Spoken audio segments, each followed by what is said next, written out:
근데 군검찰이 지금 항소심에서 공소장 변경을 하겠다고 하는 것은 해병대 사령관의 명령을 어겼다라고 기소한 거거든요. 김기한 사령관. 예, 근데 그거를 이제 와가지고 국방부 장관의 명령을 어겼다라고 바꾸겠다는 거예요.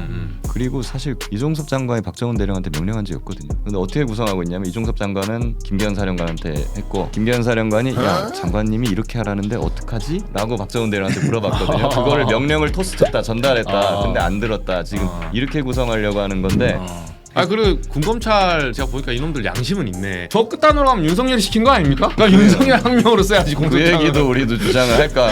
진창이네요 진짜. 근데 이게 그래서 저희는 엉망진창이야. 마음대로 하세요. 하세요. 이제 특검은 출범했고 근데 내란 특검하고 이제 세계가 돌아가는데 네. 일단 뭐 우리 정 변호사님 소회 한마디. 아직도 근데 이번 주에 또 박대령 예, 재판이 금요일 날 있으니까. 형사 재판 있고 네. 아직 행정법원 이제 선고도 남아 있고 음. 계속 사실 또 이제 그 국방부에서 또 징계 항고 관련해서 또 일정 아. 잡겠다고 계속 날라오고 있는 그쵸. 상황입니다. 그래서 아직 마무리된 건 아니고 이제 출발점에 섰다 정도로 평가될 것 같고 소회를 밝히자면 진짜 우연한 술자리에서 원래 술 먹기로 김기현 변호사랑 약속을 했었는데 그날이 마침 그 첫 그 내란 특검법이 부결됐던 재의결이 부결됐던 날이었어요. 2시간 늦게 오길래 네. 그 빨간 옷 입고 2시간 늦게 오길래 막 제가 약속 늦었으니까 뭐라고 했죠. 저는 이제 울분에 차갖고 막 이제 쏟아내는 거예요. 그날 이제 저도 미안한 감정에 형 저도 도울게요 했던 게 오늘까지 네, 오늘까지 이어졌고 이렇게 좋은 결과 있어서 너무 출발선에 불과하지만 그래도 이제 정상 궤도로 올라와서 너무 기쁩니다. 김 변호사님 어땠습니까? 우리 벌써 한 2년 더 됐죠? 그러니까 이제 다음 달이면은 이제 그러네요. 최수근 해병 순직한 지 7월. 2년이 됩니다. 7월 19일이니까요. 정말 지난했어요. 근데 저희는 이제 특검법이 거부권 돼갖고 부결됐을 때 그때부터 기조를 바꿨어요. 그 전까지는 우리 윤석열 욕 안 했어요. 맞아요. 네. 맞아요. 그냥 대통령이 나서서 지금이라도 바로 잡아 달라 막 이런 맞아요, 식으로 맞아요. 이제 하고 국민의힘 가서도 막 90도 인사하면서 해달라고 하고 그랬거든요. 특검을 통과시켜달라 했지 윤석열 퇴진은 아니었어요. 그렇죠. 근데 없어요, 특검법이 자꾸 첫 번째, 두 번째 자꾸 부결되고 거부권하고 하니까 처음에 저는 특검법 거부할 때 나 이거에 거부권 할 거라고는 상상을 못했거든요. 근데 YS나 DJ 때도 자기 그쵸. 아들 뭐 사건 있는데 다 받았잖아요. 맞아요. 예. 이걸 거부할 거라고는 상상을 못했고 이거를 거부했기 때문에 아 이놈은 상상을 초월하는 놈이구나. 얘가 퇴진하지 않는 이상은 이거 진상규명 못한다. 그때부터 저희는 이제 윤석열 퇴진으로 방향을 맞아요. 바꾸게 됩니다. 엄청 울면서 왔어요. 김 변호사님 사실 그렇죠. 이 여기서 좀 근데 지금 뭐 지병을 앓고 계세요. 이번에 이거 하면서 네. 좀 개인이라서 좀 그렇고. 예, 많이 네. 뭐 힘들었죠. 그 과정에서 이제 저도 제 개인적인 어떤 네. 경험이라든가 이런 걸 또 제보하게 됐고 그쵸. 제 기존에 알던 선배들과 척을 치면서 그 과정에서 또 이제 정치적으로 국민의힘 쪽에서 고발도 막 네, 당하고 권성동한테 네. 공격 꼭 엄청 많이 당했죠. 권성동뿐만 아니라 많은 분들이 또 고발했어요. 네. 처음에는 이게 굉장히 무서웠어요. 그때는 이제 일반인이잖아요. 그쵸. 그런 상황에서 이제 막 중진 정치인이 나를 딱 집어가지고 이렇게 공격을 하고 하니까 많이 힘들었던 것도 사실이고. 네. 혼자 가는 게 그랬죠. 조금 좀 안타까워서 매번 이제 변호인으로서 좀 같이 다녀드렸는데 예, 되게 덤덤한 척하면서도 좀 되게 힘들어했습니다. 고생 많죠. 원래 판사 검사들이 강이 콩알만해요. 남들 막 구속시키고 막 사형 구형하고 막 이러면서 지가 요만한 걸로 고소당하면 어이구 무서워라 막 이렇게 한다니까. 제가 오늘 지기현 판사 하는 꼬라지 보니까 그런 것 같아요. 네. 원래 간이 콩알만한. 힘들었습니다. 네. 하수장님. 저는 뭐 두 분 훌륭한 변호사님과 다르게 처음부터 윤석열 욕을 했습니다. 그죠. 네, 여기도 목숨 내놓고 사시는 분이라서. 아니, 심지어 제가 그 당파성이라고 해야 되나요? 진영 논리적 논평을 잘 안 해요. 근데 8월 4일, 5일 그 국면에 보면은 박정훈 대령 항명죄로 이제 그쵸. 엮는 국면이 나오잖아요. 맞아요. 근데 뭐라 그랬냐면 윤석열 대통령을 넘어서 보수 멸망의 계기가 될 거다. 그냥 보수 진영 자체가. 아니 그러니까 맨날 안보 타령하던 사람이잖아요. 맨날 병사 얘기를 하고 맞아요. 그런 사람들인데 이런 사건을 이렇게 처리한다? 그리고 그 사건을 통해서 박정훈 대령한테 하는 그 행위를 통해서 예전에 그 윤석열 검찰총장, 윤석열 특검 맞아. 그 시절의 모습을 많은 사람들이 투영해서 볼 거다. 근데 처음부터 저는 윤석열 욕을 했습니다. 특검은 당연히 통과 안 시켜줄 거라 생각했고. 네. 이게 진짜 우리가 위험했던 게 저는 오늘 정원철 회장 못 나오셨는데 제가 정 회장 처음 만났을 때 저는 약간 솔직히 말해서 기자로서 봤을 때 좀 코스프레하고 뒤로 빠지실 줄 알았어. 예, 근데 이분이 빠질 생각이 없더라고요. 그래서 목숨이 두 개인가? 심지어 이 사람 국힘 당원이었어요 그때. 네. 아 그래서 사실 제가 봤을 때는 지금 해픈투비로 이렇게 됐기 망정이지 계엄 제대로 했잖아요. 지금 우리 거의 비yon 벙커에서 같이 있는 거예요. 아 그럼요. 아니, 네. 비원은 높으신 분들 가서 거기는 못 가고 우리 오음리 거기 영연백 있는 거기. 저는 지난번에 말씀드렸다시피 그 밤에 하필 국회 갔다가 여론조사 꽃 사무실에 방송하러 긴급 투입됐기 때문에 비yon 벙커가 아니라 영현백 안에 들어가 있을 수도 있어요. 저도 그날 현장 그 국회 본관 입구를 맡고 있었기 마침 때문에 국회 앞에서 술 먹고 있었어요. 아 그래요? 아 역시 술은 국회를 떠나서 먹어야 돼. 그날 사실 그 명태균 관련해서 기소되는 날이라 사실 맞아요. 전날 뭐 터뜨렸잖아요. 그래서 저희 변호인단끼리 국회 앞에서 이제 술 한잔 하고 이제 방송하신다 뭐 사건 네. 있다 해서 다 나가고 이제 일 없는 저와 이제 다른 분만 남아서 마시다가 그 계엄을 국회에서 맞이해서 아이고. 저는 실제로 본관 입구를 제 몸으로 맡고 있었습니다. 아 707. 네. 원래 그런 친구 아니거든요. 네. 원래 이제 난 뭔 일 터지면 난 뒤로 빠질 거야. 막 잡혀 형만 잡혀가 이런 스타일인데 겸손하십니다. 술에 취해 있으니까 사람이 엄청 용감해지더라고요. 무서운 게 없더라고요. 그래서 제가 저하고 그 국회 잔디밭을 막 뛰어가는 거예요 본관으로. 제가 그래갖고 근데 야 군인들도 있는데 너 죽을 수도 있어 임마 빨리 그 몸살해야 돼 이랬더니 그냥 죽지 뭐 이러면서 그냥 막 뛰어가는 거예요. 원래 그런 걔가 게 많이 절대 취했구나. 많이 취해도 그 쉽지 않아요. 많이 취해도. 계엄군들한테 변호사 명함도 돌렸다 그러더라고요. 그때 명함 한 각을 다 썼습니다. 아. 네, 학명 전문이다. 혹시 너네 실패하면 나한테 성공하면 나를 묻고 실패하면 나를 찾아와라. 지금 너네가 안 하는 거 그 명령을 따르지 않으면 항명인데 내가 무죄 만들어줄 자신 있다 하면서 명함을 엄청 뿌렸더라고요. 아 이거 좋은 영업 전략이자 좋은 방어 전략이네요. 저는 안 왔습니까? 한 명도 오지 않더라고요. 굉장히. 이거 하수정님도 말씀하시지. 너네 지금 포기하면 내가 방송에서 언급하겠다. 아니 저는 거기 서 있는 분들 젊잖아요. 네. 물어봤어요. 뭐 하는 거냐고. 음. 제가 기억에 남는 게 저도 모르겠어요 이러더라고요.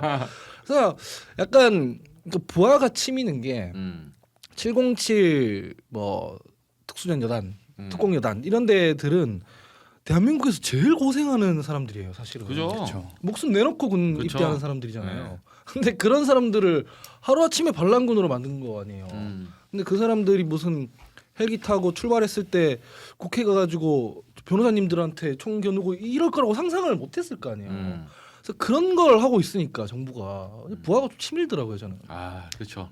저는 또 이거 박정훈 대령님 사건이 또 연계를 하자면 만약에 박정훈 대령님이 없었으면 그날 임성근이 국회로 왔을 수도 있어요. 맞아요. 해병대를 이끌고. 맞아요.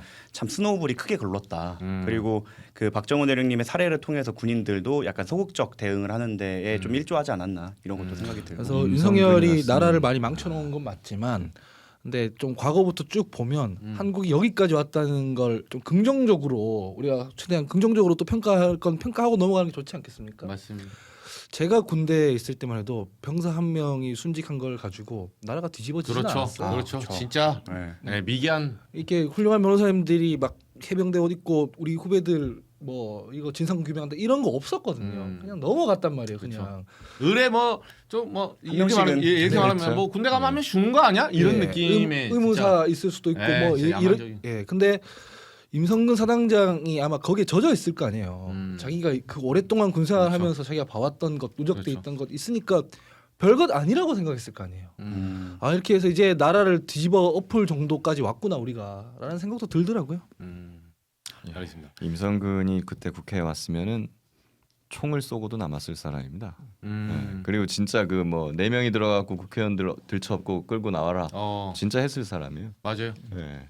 바둑판식으로 끌고 나와니까 그렇지. 너도 한번 들어가 봐라.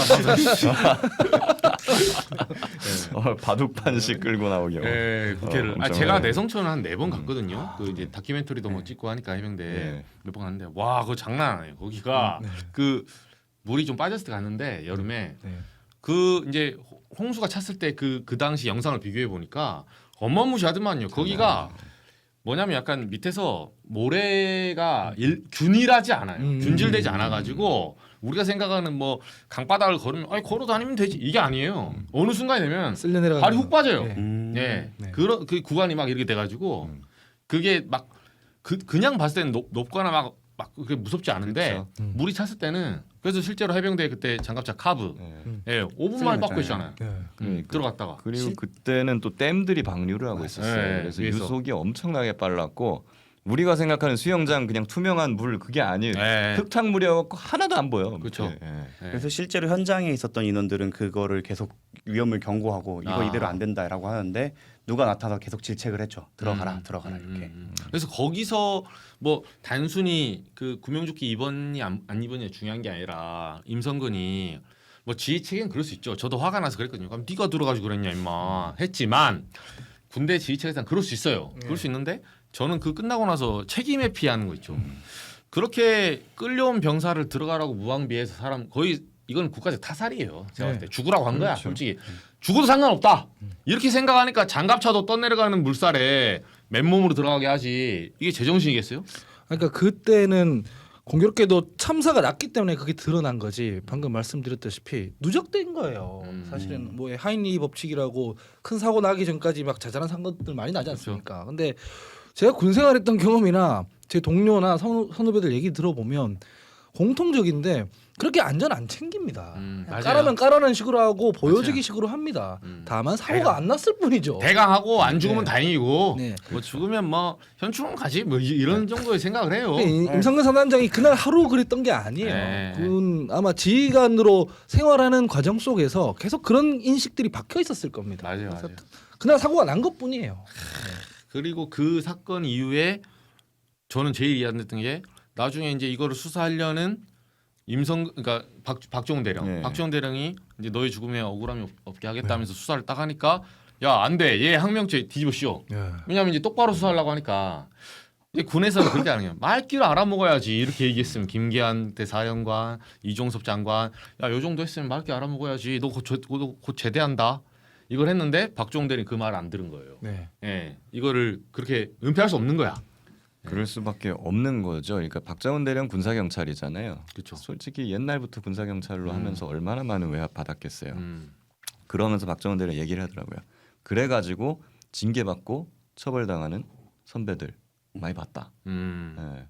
근데 이거를 이대로 수사 외압을 완전히 받아들여가지고 수긍을 해버리면은 사건 기록을 다 고쳐야 되거든요. 임성근 다 그쵸. 지워야 되잖아요. 그렇죠. 예.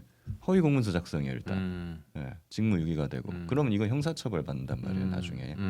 그러면은 자기도 지키고 부하들도 지키기 위해서는 법과 원칙대로 하는 것이 최선인 거예요. 박정훈 그렇죠. 대령이 물론 당연히 정의감도 있고 소신대로 해야 된다는 그것도 있지만 이 명령을 따르면 우리가 다 범죄자가 되는 거예요. 맞아요. 예. 그걸 어떻게 따라요? 자주 절대 할수 말씀하셨어요. 없지. 해병대를 지켜달라. 그러니까 김기현 사령관이 결정을 못하고 계속 유유부단하게 있을 때 계속 사령관님 해병대를 지키는 결정을 해주십시오 이렇게 계속 설득을 합니다. 그런 부분이 아마 딱 그 나중에 문제가 됐을 때 해병대 전체가 이걸 책임져야 되는 상황이 될 것이기 때문에 그래서 그렇게 계속 버티셨던 것 같아요. 그러면 요 특검법하고 하나만 더 들어가 볼게요. 요거 혹시 그러니까 김기현 변호사님하고 이제 저희 자료 사진이 있거든요. 저희 셋이 한번 만난 적이 있었어요. 또 밖에서 네. 그 서울청 아니다 저기 영등포서 아 예. 기억나시죠? 예, 예. 예, 영등포서 앞에 저 인터뷰. 예, 저 때는 머리 스타일 조금 20대였네요. 그 정구승 변호사님. 예, 약간 저 어떤 느낌이지? 옛날에 태희 느낌인가? 좀 그 2000년대 초반에 MZ 느낌의. 저게 재벌집 유행했어요. 막내 아들의 그 도준 어릴 때. 아 그러네. 저런 머리 아, 스타일. 예. 김 변호사님 저때 머리 좀 할아버지의 잘랐었고. 마음을 읽었어요. 예, 예, 예. 이때 이제 그 영등포서 앞인데 예. 우리가 했었고 공판 이제 9월 3일 잡혀가지고 용산에서는 많이 뵀었죠. 그렇죠.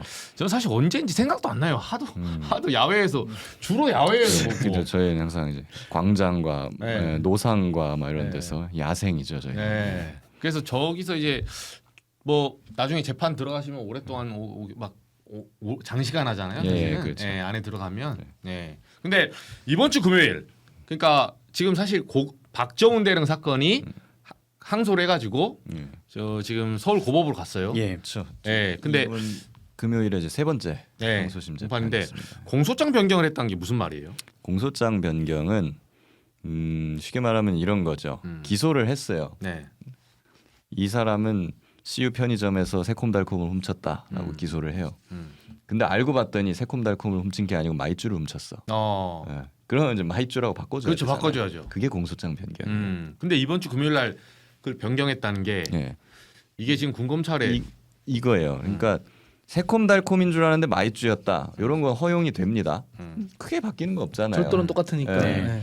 근데 예를 들어서 이 사람은 새콤달콤을 훔친 게 아니라 칼을 들고 가가지고 가게 주인을 협박해서 새콤달콤을 뺏었어. 강도질을 한 거죠. 그렇죠. 예. 절도에서 강도로 넘어가는. 이런 건 안 돼요. 뭔가 사실관계가 크게 바뀌잖아요. 예.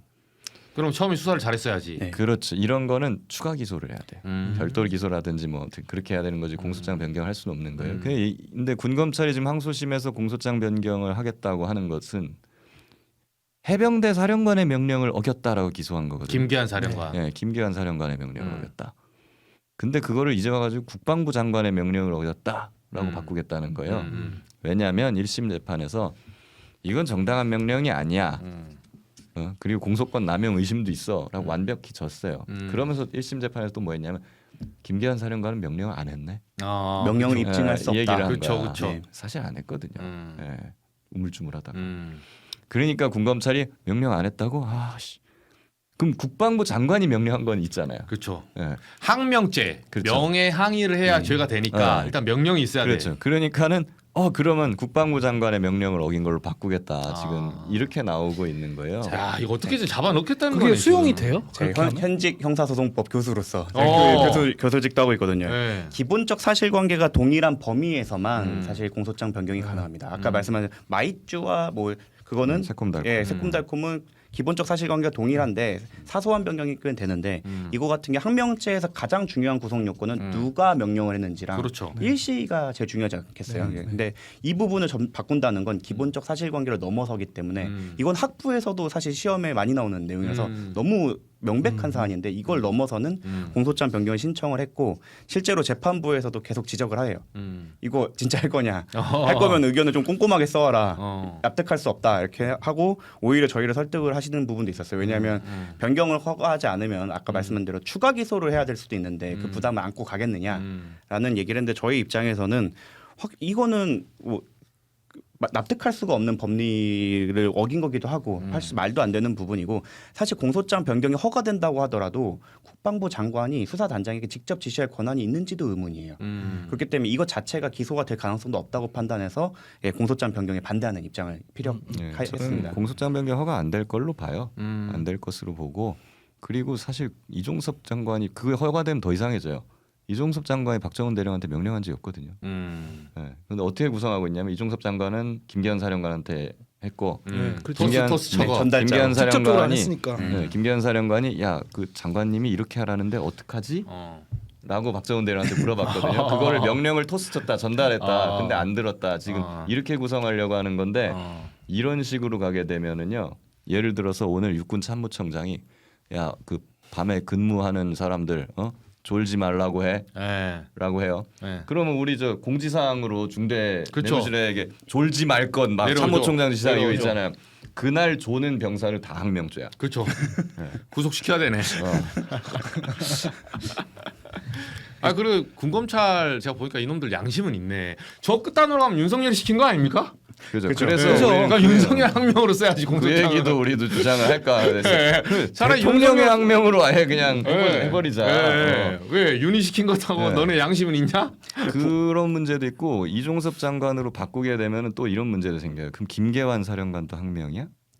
그렇죠. 그럼 윤석열의 항명으로 명령을 어긴 걸로 하면 그럼 이종섭도 그러면 항명 그러네요. 이런 최소 식으로 방조는 되는 돼버리는 거죠. 거거든요. 그러네요. 엉망진창이네요, 진짜. 근데 이게 그래서 저희는 엉망진창이야. 마음대로 하세요. 하세요. 뭐. 지금 그 1심 때까지만 하더라도 그 사법고시를 통과한 육사 나온 분들을 위주로 공판이 공소 유지가 되었는데 네.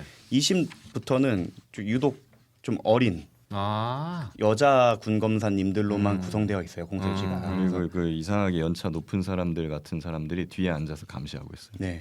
그래서 제가 이의 제기를 해서 그 관련 아닌 사람들은 나가라 이렇게 할 정도로 좀 정말 좀 총알바지처럼 온 느낌이 있어서 좀 그 개인을 비난하기가 안쓰러울 정도로. 그러네요. 그 왜 그러냐면은 지금 이 집단항명 수괴죄를 최초에 기획한 이 수사의 기획자가 국방부 검찰단장 김동혁 준장이라는 사람이에요. 예. 그 사람이 모든 원흉이거든요. 기획한 사람. 그러니까 이 사람은 수사 대상이죠. 특검 되면. 그렇죠. 예. 그러니까 이 사람은 이제 무죄가 박정훈 대령 무죄가 확정되면 이제 죽은 목숨인 거예요. 어떻게든 흠집을 내야 돼. 유죄로 만들어내야 자기가 조금이라도 살 수 있다라고 지금 생각하고 있는 거고 발악을 하는 겁니다. 뭐라도 지금 다 해보자. 네, 그러고 있는 거라 저는 이 사람부터 지금 일단 빨리 잘라야 된다. 아니 근데 진짜 저는 법률가가 아니잖아요. 네. 뭐 수사 얘기라든가 법률 얘기 물론 두 분이 잘 말씀해 주셔서 그런 거겠지만 무슨 이해가 잘 안 돼야 돼요. 복잡하고. 그렇죠. 뭐 공소장 변경한다 그러면은 이해가 안 돼야 되는데. 자기들끼리 얘기지 뭐 이렇게 들려야 돼 정상이에요. 왜냐면 제가 이제 이 사건에서도 제일 충격받은 게 예전에 뭐 MB 때 보면은 뭐 꼼꼼한 각하 이래서 뭐 해도 아사모사하게 한단 말이에요. 그냥. 맞아요. 근데 너무 대놓고 하잖아요. 네. 너무 대놓고 뭐 8월 2일에 대통령이 직접 자기 휴대폰으로 누구한테 전화해서 화내고 이걸 내가 본 적이 없거든요. 한 번도. 네. 이것도 보면 공소장 변경 저 얘기를 들으면 약간 뭔가 그럴듯해야 네. 이게 쟁점이 있는가 보다 이러는데 엉망진창이란 말밖에 안 나와요. 그냥 대놓고 하니까. 네. 윤석열 본인이 했던 말이 있잖아요. 겁이 없다. 겁이 없어요. 겁이 없어요. 대통령 5년이 뭐가 되더나. 너무 겁이 없어요. 아니 저는 이거랑 연루된 것도 마찬가지잖아요. 삼부토건. 와 나는 진짜 주가 조작하면서 미안한데 지계자로 받는 놈 처음 봤습니다. 처음에 우리 취재했길래 내가 다시 물어봤어 우리 법조팀한테. 야 취재를 똑바로 해야지 임마. 설마 이걸 지계자로 받았겠어요? 지계자로 받았어. 저는 처음에 5번 한 줄 알았어요. 기사를 이렇게 써서 임마 되겠어. 저희 변호인단 맨 처음 들어갈 때 분명히 김규현 변호사가 저한테 사실 조회만 하면 된다. 라고 해갖고 그러면은 의견서도 안 쓰고 편하게 했나고 들어갔는데 사실 조회를 했더니 말씀하신 대로 대통령 번호가 나와버려서 미쳐버립니다. 미쳐버려. 아니 옆 사람 별로 기대 안 했거든요. 설마 아다못해 어디 비서실장 전화로 해야 좀 진짜. 아니 그 뭐 이렇게 이정주 기자님처럼 목숨 내놓고 살고 못 밖으로 막 그냥 지르는 사람들은 좀 조심하잖아요. 그래도. 조심하죠. 뭐 누가 뭐 뭘 받아 먹어도 자기 계좌로 안 받고 그렇죠. 자기 전화로 안 하고 그게 뭐 나쁜 게 아니라 기본입니다. 아니, 그러니까 기본. 쿠션도 치고 뭐 네. 그러잖아요. 뭐 이렇게 드라마처럼. 네. 근데 제가 보니까 윤석열이라는 사람이 본인이 수사받거나 자기 계좌가 들여다 보여지거나 뭐 통화 기록이 들여다 보인 적이 한 번도 없으니까 그걸 상상을 못 하는 거야. 누가 자기를 이렇게 뭐 수사로 올가맨다거나 견제한다거나 이걸 상상을 못 하니까 너무 대놓고 다 하더라고요. 요즘 MG 조폭도 저렇게는 안 해요. 그래서 좀 저는 그런 생각이 들어요. 윤석열 나는 이거 한 표 들어. 12.3 계엄 때 윤석열이 그 비상계엄이 이거 내란죄에 해당한다. 이거 생각 못 하고 한 거야. 그렇죠. 그렇죠. 아무 생각 없이 그냥 한 아직 것 같아요. 뭐 테스트 한번 해볼까? 그냥 하면 되지 뭘. 그냥 기능이 있으니까 버튼 눌러본 이것도 한번 눌러볼까 그러면 이러면서. 그리고 나서 이제 계엄 해제 의결이 되고 해제를 했는데 그때쯤부터 이제 법학 교수들이나 이제 법률가 중심으로 이거 내란죄다 막 나오기 시작했거든요. 그거 보고 윤석열이 멘붕이 왔다는 그 얘기가 있어요. 그러니까 모르는 거야 이게 내란죄라는 생각도 없었던 거지. 그러니까 포고문이 그렇게 나왔구나. 제 정신이 아닌 거죠. 그러니까 나중에 부정선거론 나오잖아요. 저는 알았다고 생각을 해요. 왜냐면 그 정도 병력 규모로 내란 성공 못 하거든요. 더 많이 있어야 돼요. 사단 규모로 하잖아요. 보통 전두환도 보면 나중에. 근데 지금 시대에 사단 규모로 그 획책하잖아요. 소문 나요. 이 안보가 이게 보안이 안 지켜져요. 맞아요. 그러니까 자기들끼리 최소 병력으로 밖에 정보가 안 새 나가는 범위 내에서 기획을 한 거예요. 그러니까 무슨 짓 하는지 알고 있었다고 저는 생각을 합니다. 네. 저는 그래서 겁이 없었을 거라고 생각해요. 어차피 계엄 성공하면 어차피 그러니까. 다 세상이다. 문제가 안 될 테니까. 그렇게 한 거죠. 근데 그래 뭐 지들끼리 싸우잖아요. 뭐 거봐요, 내가 1,000명은 보내야 된다 그랬잖아요. 그래서 이제 그럼 그렇지. 1,000명 보내면 정보가 세지 이러면서 자기들끼리 싸울 그거 아니어도 민주당이 자꾸 계엄한다 하고 있는데. 약간 알겠습니다. 그 대단해. 계엄한다 하는 걸로 계속 견제한 거잖아요. 이번에도 사실 저 총선 대선 때도 단일화 한다 하면서 계속 견제를 하고 대단한 것 같아요. 그렇죠. 원래 뭐 이제 겁 없으면 명이 짧을 수밖에 없어요. 뭐 그럴 수 있겠습니까? 뭐 세상 맞으면서 배우던데 그 첫 번째 망치가 네. 예, 그럼요. 목숨줄 끊는 망치인데 뭐 어떡합니까? 좋은 경험이다 생각하고 가야지. 별 수가 없어요. 근데 너무 치명적인 좋은 경험이죠. 이것도 좋은 경험이다. 네, 네.